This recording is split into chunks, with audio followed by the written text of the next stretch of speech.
Laki-laki kepala botok. Dari suak. Ni dia pula ni. Dah. Di mana jarak basuh muka bagi wuduk dia ustaz? Laki-laki kepala botok dari suak. Dari mana jarak basuh muka wuduk dia ustaz? Dalam Quran kalau nak ambil wuduk, Allah kata ke mana? Faqsilu wujuhakum.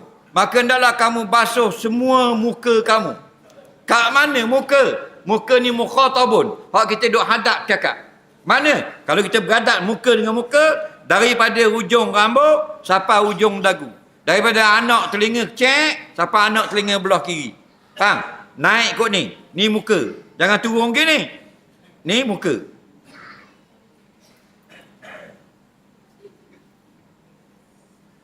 Balik sekarang, duduk depan cermin, ambil magic kat merah. Hak besar gitu. Dah biar bau, boleh tahu. Hak pemenang, hak duk tangga dah. Faham? Toreh, buh kat hujung rambut, toreh gini. Itu toreh kot ni. Oh, ni muka.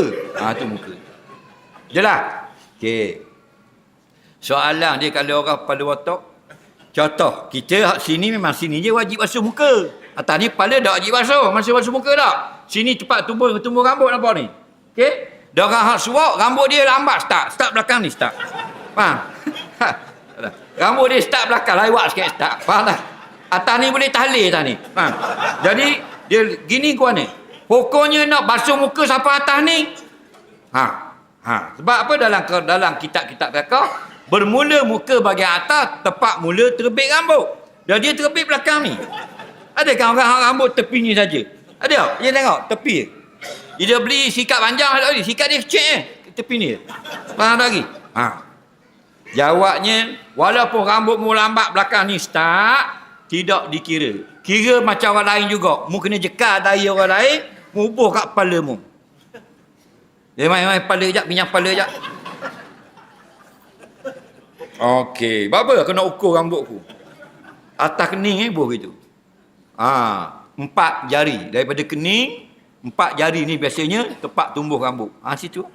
Dah kepala dia tidak dikira. Kenapa? Kerana dia pelik pada orang. Dia pelik pada orang. An-nadiru la yuhakkamu bihi. Kaedah fiqh kita, benda yang pelik pada orang tidak dibuat kira. Kena kira macam orang lain. Okey?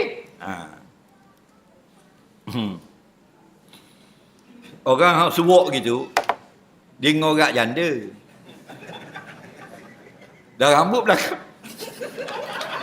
Rambut dia belakang ni. Faham lagi lah? Minta maaf cerita. Faham? Rambut dia belakang ni. Sini botok lah. Jadi janda tu baru pandang. Janda tu kata, nampak abang macam botok dah kepala. Faham lagi? Tahu tak jawab kan ni? Dia tu bukan botok. Kening rendah. Faham? Jadi kening rendah nampak jauh. Padahal belakang ni kepala. Faham lagi? Ni faham kening rendah. Lagi boleh spin-spin. Ni semua orang lanung belaka.